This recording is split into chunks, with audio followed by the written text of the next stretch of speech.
give me a thumbs up when people are in the room. Hello, welcome. Everyone's just joining the room. We'll start in a moment. Alrighty. If you can hear us okay on Zoom, please go ahead and put a thumbs up or a yes in the chat just so we can know. And hopefully everything is coming through nice and clear.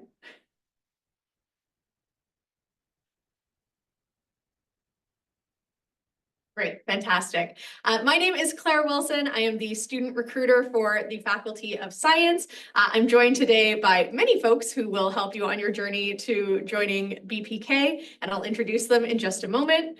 Before I do, I want to recognize that SFU's campuses are on the unceded traditional territory of the Musqueam, Squamish, Tsleil-Waututh, Coquitlam, Katzie, Tawasin, and Semiahmoo peoples. Oops. Neela, could you click back on? I'm sorry, with my clicker, it clicked off. Thank you. There we go. So for what to expect today, we are going to be running through really everything you need to know about formally declaring a major in a BPK program, biomedical physiology, kinesiology, and behavioral neuroscience. All of the steps you need to take to get there, as well as the people who are going to help you along the way, and other resources as well. I already introduced myself. Again, my name is Claire. My role is particularly to assist students before they get to SFU, but I can also help students before they are formally in the Faculty of Science. I also have an advising counterpart, Nadia Williams, who's based at the Surrey campus. Either of us could help any of you who are either not yet at SFU, or if you're at SFU, but in another faculty, we are able to assist you. Aiden, would you like to introduce yourself? Good afternoon, everyone. So my name is Aiden Wicke. Along with Claire, I work here in SciSpace. And in fact, there's another team member. Her name is Macy Morcera in the middle there with her cute baby Leela. So here at SciSpace, it's a space that any student can access. You don't have to be a science student yet to hang out, to study, but also to get resources and some general advising if you need some help understanding university policies, procedures, any questions about internal transfer, which we'll get into shortly. You can come here and talk to Macy or myself, and I'll hand over to Sophie. Hi there, I'm Sophie Dunbar, the BPK advisor. So once you've been approved into one of our majors or minors, I will be the person who will be assisting you. I also want to acknowledge Samakshi and also Neela, who Neela is in SciSpace and Samakshi is my colleague in BPK. So you can sometimes get emails either from me or from Samakshi. All right, I'll pass this clicker over to you. You're in charge. Oh. Just down on the right-hand side. There we go. Okay. So just to confirm, we are the Department of Biomedical Physiology and Kinesiology, but we have 3 different majors and 2 different minors. We have a biomedical physiology major and also biomedical physiology minor. We have a kinesiology major with or without an active health and rehabilitation concentration. Most of our kin majors are in the active health and rehab concentration. We strongly encourage students to be in the concentration. It needs to be added as an extra line of coding to your record. So if you look on your transcript and it just says kin major, please let us know, and it just takes us a couple of seconds to just add the concentration for you. Then we also have a kinesiology minor. One of the reasons why a student might want to do a minor is if you're really interested in the human body, but you don't want to do all of the sciences, biology, chemistry, math, physics, stats. It's a really nice way to get some of that knowledge without doing all of the sciences. And it combines really well with all kinds of other majors. We do have a behavioral neuroscience major as well. To note, behavioral neuroscience does not have a minor. Behavioral neuroscience is half BPK and half psychology. Please note you cannot combine any of those programs together. So you couldn't do something like a kinesiology major with a BP minor, biomedical physiology minor. So we have a lot of great resources on our BPK website for you. We have program planners and course maps, upcoming course offerings. We have the internal transfer approval guidelines, GPA calculators, and grade policies, and general forms and FAQs. So we're going to sort of systematically go through some of those for you. Absolutely. Let's go ahead and share. This page. Yeah, so just scroll down a little bit. So as you will see, this matches what I've just mentioned to you, right? So the first one there is all of the majors. So biomedical physiology, kinesiology, with or without the concentration, and behavioral neuroscience. So we can go to the biomedical physiology major, and we're going to click on the planner. So this is a fillable PDF. The first page is all your first and second year courses, and the second page is all your third and fourth year courses. So you can download this and be clicking on courses as you complete them. The same thing for kinesiology. Oh, you're right. Thank you, Claire. Claire's ahead of me there. There is a corresponding course map. This is exactly the same information on that as on that program planner.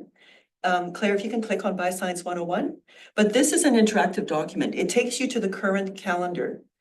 This gives you the calendar description, what the prerequisites are, and if you can see something like D100, E100, OL01, that means that it's actually running this term.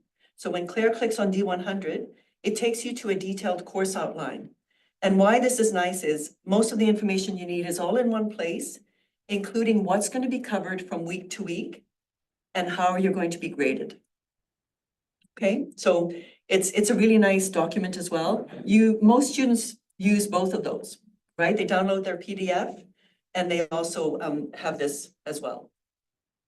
So we're going to go to kinesiology. We're not going to click through all of them. I just want to show you the active health and rehab concentration for this one.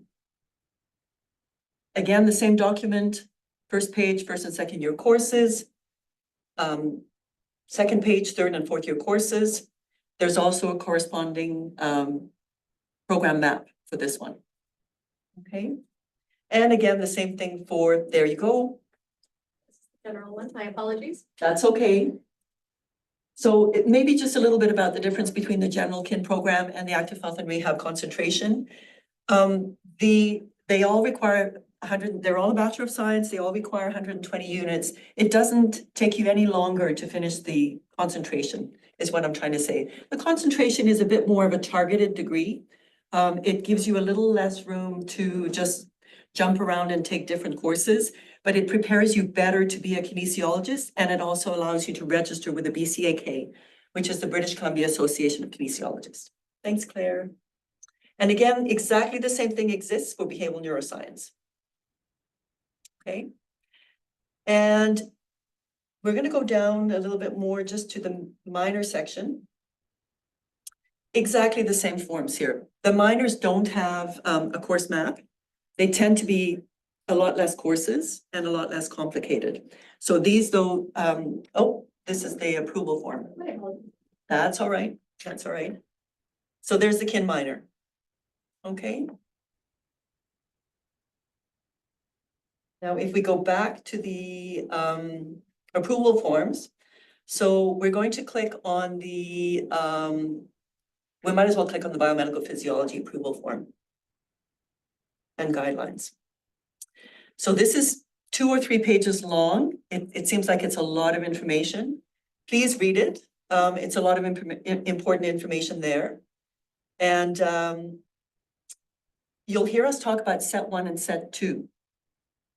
So set 1, as you can see for biomedical physiology, is biology 101, BPK 142, Chem 121, Math 154, Physics 101.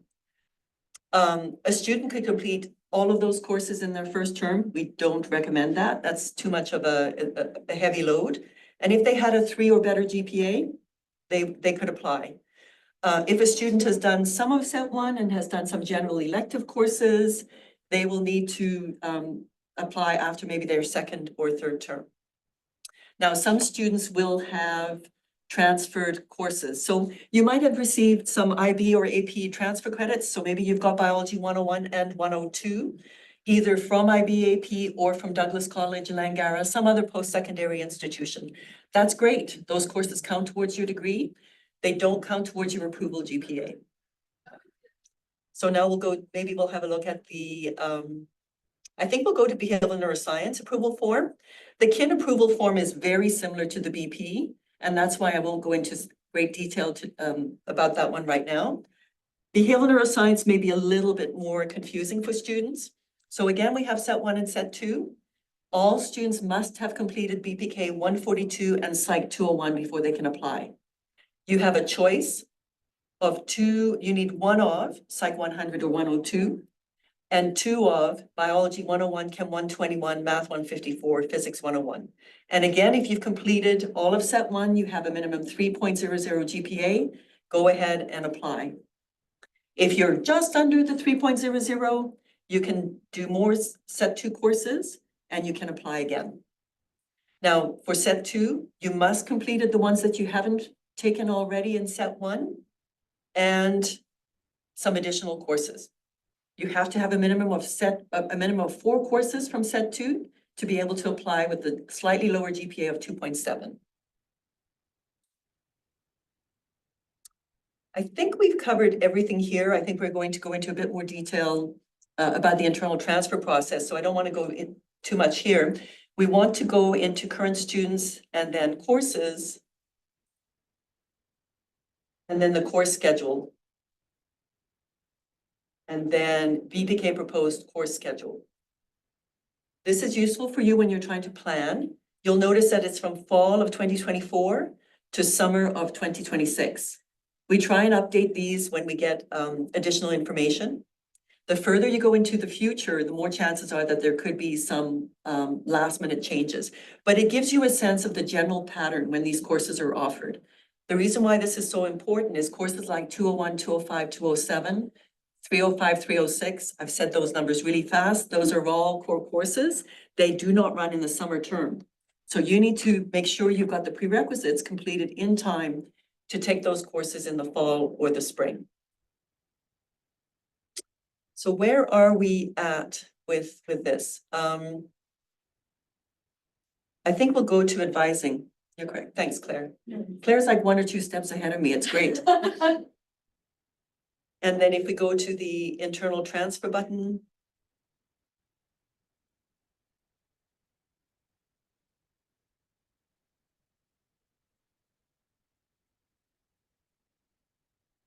So this is a lovely website because it has everything you need basically in one place.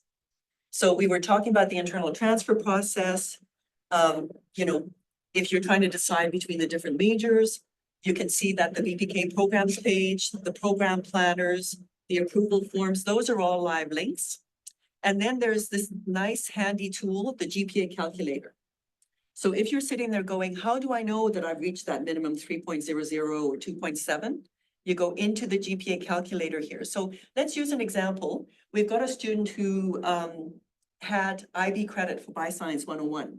So they're not going to enter the grade there because we only use SFU grades for the approval GPA. So they will leave that blank. They've done 142 at SFU and they got an A. And then they did Chem 121 and they got a B. And we can keep filling this form in, right? Math 154, they got a C.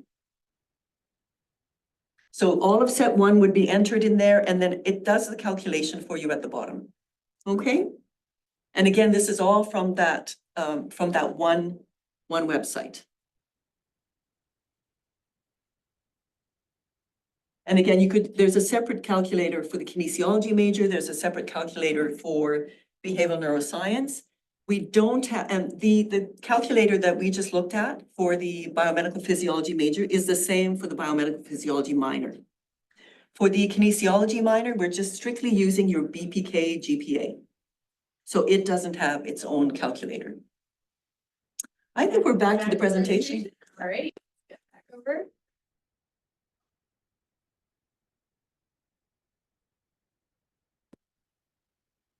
And I think we're going to the internal transfer. You should be able to click again now. Okay, perfect. Yeah, so this kind of summarizes what we've been going through. So again, we talk about set 1 and set 2 courses. All set 1 and 2 courses completed at SFU are used in the approval GPA. So you can't pick and choose your best courses and ignore things that you might have been struggled a bit more and didn't get a very good grade in. So on set 1, again, it's a 3.00 and higher GPA on set 1 courses, or 2.7 and higher on GPA on set 1 and at least 4 set 2 courses. Again, no set 1 or 2 courses can be ignored in the GPA calculation. Students can apply more than once. We don't keep track. You're not penalized if you've had to apply 2 or 3 times. The deadlines to put your application form in are February 1st, June 1st, October 1st. Typically, by the end of that month, you will have been approved. You can actually go into the system. You should be able to see your new program on your advising transcript under student programs. Sometimes if it's very busy, it might be early March, let's say, but it's always approved. You're always approved in time for the next registration period. And the reason we want to do that is because of reserved seats. So once you are a declared major or minor, you have access to reserved seats. First year courses have some reserved seats. All second year courses are 100% reserved for BPK majors initially, or majors and minors, but then those reserves are released. For our upper division, the reserves remain. So unfortunately, if you have not been approved by the time you're ready to take third year courses, for the most part, you have to probably come and visit Aidan and Macy and talk about potentially a backup plan. And there's so many backup plans that you may not even think of, and you can still get to the same place. You can still be in a different degree and apply for a Master's of Physical Therapy or something like that. The only other thing I wanted to add about this is a D or an F is not high enough, unfortunately, for prerequisite courses or any core courses. So let's say that for some reason you were doing really well in your BPK 142 and most of your sciences, and then you did BPK 207, for instance, and got a D. You'd have to repeat that course before you could put your internal transfer application in. You need to repeat it because the D is not high enough, but it's also probably affecting your GPA. And you want to be better prepared once you get into some of the upper division courses. What was the other thing I wanted to say about that? I think that's everything. I think let's see what we've got here. I'm going to hand over to Aidan, who's going to discuss some of the more fun. Okay, thanks, Sophie. And just to follow up on what Sophie was saying about internal transfer, of course, it is all based on courses that you need to take and getting a certain GPA. So I also want to remind you that there are resources to help you with these courses. So there's lots of things that you can access here at SciSpace. So if you come, there are workshops about study skills. Macy or I can also talk with you specifically about courses that you're doing. There's also science peer academic support. Is it on the next slide? Okay, I'll get to that shortly. I'm going to talk to you about the fun stuff first then. So we also, of course, your experience at university is more than just your courses. It's also of the things you get involved with outside of your class. So BPK actually has its own student association, BPKSA. They're a very active student group.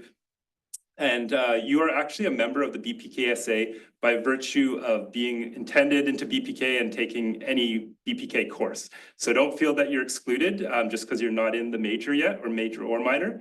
You can actually participate. So they have various events, fun events. There's a movie night coming up. They have academic events, BPK, Discover BPK, so kind of understanding what you can do with different majors. Do check out their social media. They are on Instagram as well. They have a website. BNSS is the Behavioral Neuroscience Student Society. So because, as Sophie mentioned, BNS is slightly different. It has half psychology courses, basically. So it's a little bit of a unique degree program. And it has its own student society. So they have events and activities that are geared specifically to that program. And I also want to do a shout out to Co-op. BPK has a really good set of co-op offerings in terms of jobs that are out there. Highly recommend it. For those who don't know, co-op is essentially where you take a term off of classes and you get work experience in the field that you want to study in. So myself, I was a kin student way back in the day, and I actually did 5 different co-ops, which of course it did extend my degree because I was taking a term off of classes, but it was an amazing experience. I was paid, of course, so that helped with tuition, but also I got experience in workplaces that I potentially wanted to pursue through my kin degree. And I also learned about what I didn't want to do. So that was really valuable. After I finished SFU, my very first employer was actually one of my last co-op employers that I stayed in touch with. So it's great for connections, networking, references. If you're planning to apply for grad school or professional school, you'll want to have some of those work experience references. So there's many good benefits to co-op, which I would recommend considering. Every term, there's a co-op info session, and also co-op advisors are here in SciSpace 3 days a week. There is co-op drop-ins. So if you want to talk to someone, please drop by here. And yes, just be prepared. So this is just a slide that says be prepared, because we want to set you up for success when it comes to pursuing a BPK major, one of the majors or one of the minors. It is a rigorous program. There's a lot of science courses. It's in the Faculty of Science, of course.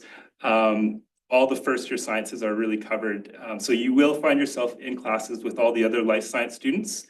There are supports for that. So I was mentioning science peer academic support. Essentially, that is senior students who have done well in basically all your first year science courses and some second year courses. They offer help to you. So it's a little bit like tutoring. You're not paying them though. So it's all totally free. They do have a location here on Burnaby campus as well. They're available on Zoom. So if there can be a link put into the chat about that, thank you. Of course, come here to SciSpace for different workshops, that sort of thing. And we always recommend in your classes, whenever you're running into trouble or you're kind of having some difficulties with understanding a concept, it's really important to reach out early. These classes move quickly, and your profs do have office hours. So I guarantee you, your profs are waiting for you. They have committed the time in their schedule to be there for office hours. And when I speak with students who have been to office hours, they're usually really pleasantly surprised with how much help they got. So I understand sometimes barriers or feeling intimidated or not sure about what to ask. But it's really, really helpful if you go and just be honest if you're struggling and need help. As well, your TAs usually offer some sort of office hour. Tutorials, of course, are really important to go to. So yeah, there's definitely a lot on your plate when you take these courses, but there's also a lot of support to help you get through them. Can you touch a little bit on, that's what I forgot when I was, the course repeat policy and also the continuance GPA, just. Yeah, so something to be aware of, and this applies to every SFU student. So you do have the ability to repeat courses at SFU. You have 5 repeats available to you in your SFU career. Now, reasons that you might want to repeat a course, as Sophie mentioned, a D or an F is not sufficient as a prereq grade for the next course. So you may need to use a repeat in that case.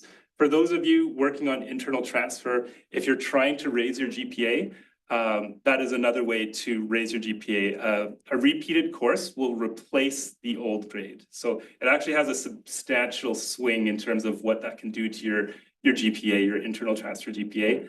As well as if you're applying to a certain program after SFU, there may be some minimum grades that are required. So that might be another reason to use a repeat. BPK also has a continuance GPA, and this information is available on the website. Maybe that link can be put into the chat. It's just something to be aware of, that you do need to have a certain GPA in your science courses, all of your science courses. So that means BPK courses as well as other science courses, math, physics, biology, chemistry. And that GPA is checked every term. If you fall below, you will get a warning email just to give you a heads up about continuance GPA, and you do have another term to try and raise that. Certainly, if you do find yourself struggling in any way, if you've received that email, please reach out for help right away.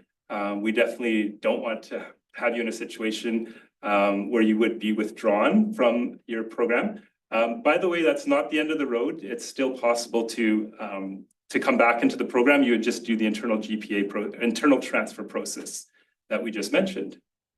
So just a little bit more about those course repeats. As Aidan said, you're only allowed a total of 5. You can only repeat a course once.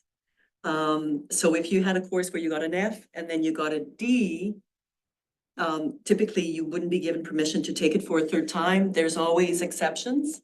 We won't go into that too much right now. Do be careful because you only are allowed 5. I've seen students who came in out of high school with really, really high grades and they get their first C or C plus and they're going, this is terrible. I've never had a C or C plus in my life. They repeat the course to get a B plus. And if they do that with 2 or 3 of their first year courses, and then all of a sudden maybe they hit some really hard courses in their 3rd and 4th year. What I'm saying is don't use most of your 5 repeats allowed in your first year, repeating courses that you may have, a C plus or that, just because it was a shock to you because you've never had a C plus before. So if you're really uncertain about repeating a D and an F, you have no choice. If it's a prerequisite or core course, you have to repeat it. If it's something else and you're sort of sitting on the fence, should I do this, shouldn't I? Come and chat with Aidan, come and chat with Macy, come and chat with me. And we will have a look at it and look at everything holistically and say to you, I would hold off on repeating that course right now. If you still want to repeat that course later, you can repeat a first year course when you're in your 4th year. A lot of students don't realize that that's possible too, so. Excellent. So just before we open up the floor to questions, I just want to share our contact information here. A little bit of a description of who to see about what, like we covered before when I introduced the team. But just to reiterate, if you are not yet at SFU or not yet in the Faculty of Science, myself or my colleague Nadia can assist you. If you are in science but want specific information about the internal transfer process, then Aidan or Maisie can assist you. And once you are formally declared into a BPK program, Sophie will be your advisor then. So just to reiterate, tons of support. I will return to this slide in just a moment, but I'm going to open up the floor to any questions that there are. I could see there were messages in the chat. Some of those might be questions. So Samakshi, do we have any questions? There might also have been links in the chat. All right, well, we'll give it a moment for questions to come into the chat. We have about 20 minutes just in case we need it. So we'll make sure we have a chance to answer any questions anyone has. But in the meantime, Aidan, could you tell us a bit more about the co-ops that you did? Because even for SFU, doing 5 is unique. Yeah, I must have loved it, right? So I did the kinesiology major. And for me, I was interested initially in physiotherapy. So my very first co-op was at a health club. So kind of the gym job, which is quite typical for a first co-op because I didn't have a lot of experience. But just, working in a gym, working with people who are using exercise equipment, that sort of thing. And I realized I actually wasn't as interested in like the active rehab, physical activity side of things.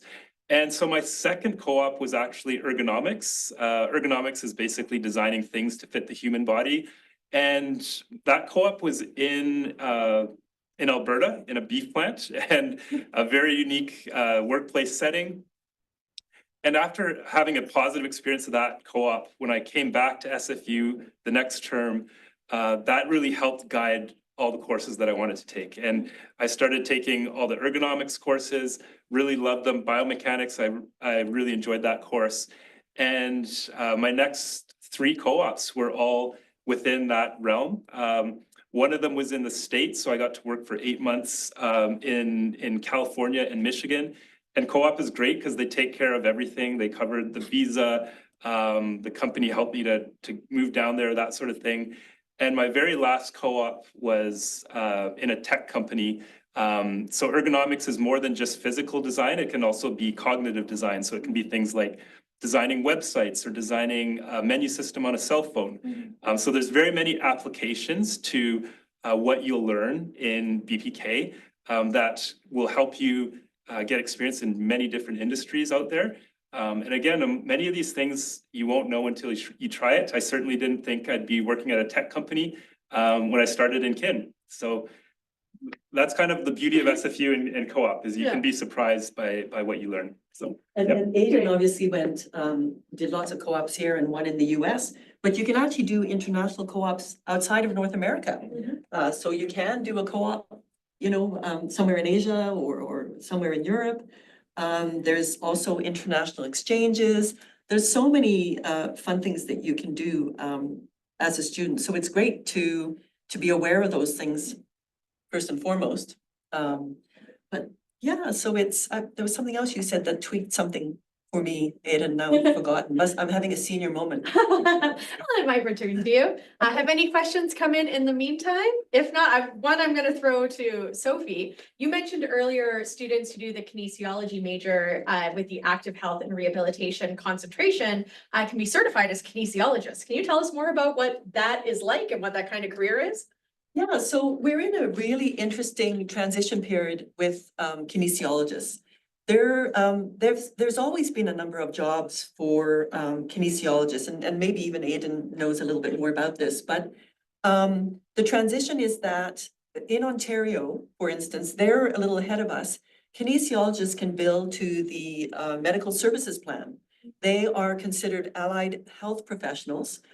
And we're kind of there, we're on our way there. I don't think that KINs can always bill to allied plans. Some extended health benefits might cover KINs now. But so there's lots and lots of jobs for kinesiologists. And they can vary from ergonomics to health and wellness. What are some of the things I've missed? I mean, there's just so many different things. But a lot of employers want their kin grads to be registered with the BCAK.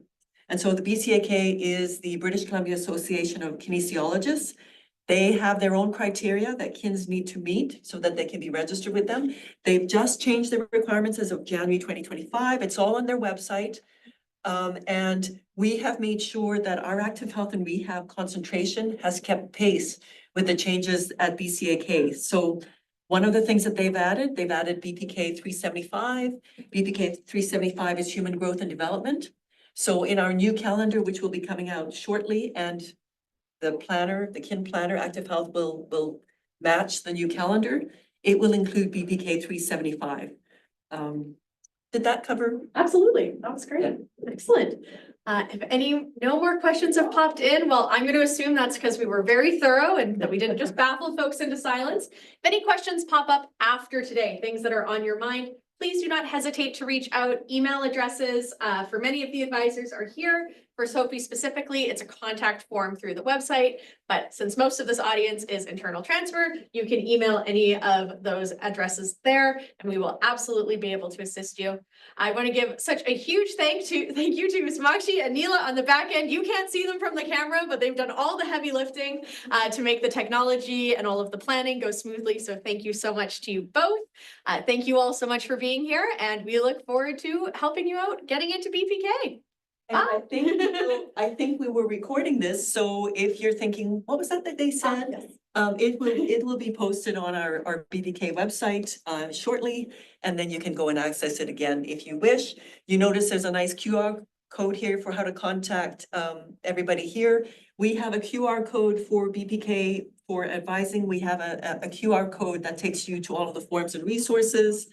We have little cards with that information on, so if you're on campus, walk by and just come and pick up one of those cards. Thanks very much, everyone. Hey, I think we can close the room. Thank you so much. Thanks, everyone. Great timing coming in. We're just